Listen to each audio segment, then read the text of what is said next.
नमस्कार मंडळी. वळका बरं हा लोणचं कशाचं आहे आणि तुमच्या पण घरी असं लोणचं बनवला जातो का खाण्यासाठी? कमेंटमध्ये नक्की सांगा.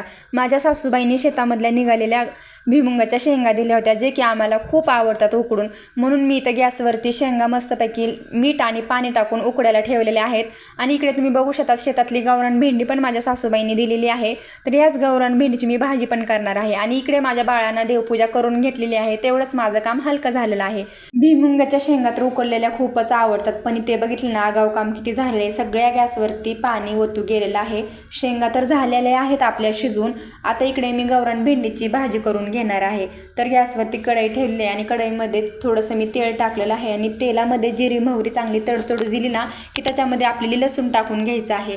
लसूण चांगला लाल होईपर्यंत तळू द्यायचा आणि नंतर जे काय आपण भेंडी चिरून घेतली होती ना तर ते त्याच्यामध्ये टाकून घ्यायचे आहे. आणि त्याच्यामध्ये आपली थोडंसं लाल तिखट किंवा तुम्ही हिरवी मिरची पण टाकू शकतात. माझ्याकडे हिरवी मिरची नव्हती ना म्हणून मी तिथे लाल तिखट, थोडंसं मीठ आणि शेंगदाण्याचं कूट जे आहे ना ते आपल्याला बारीक टाकायचं नाही, त्याच्यामध्ये थोडंसं शेंगदाण्याचं कूट आपल्याला मोठं टाकून घ्यायचं आहे.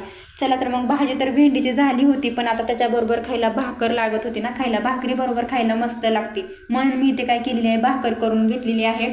तर आम्ही दोघंजण जेवण करायला, त्याच्यामुळे नाही का दोनच भाकरी दोघांपुरत्या मी टाकून घेतलेल्या आहेत. फायनली आपल्या 2 भाकरी तयार झालेल्या आहेत आणि मी इथे फायनली ताट जेवणासाठी घेतलेलं आहे. तर मग या जेवायला. भेटूया नेक्स्ट व्हिडिओमध्ये. बाय.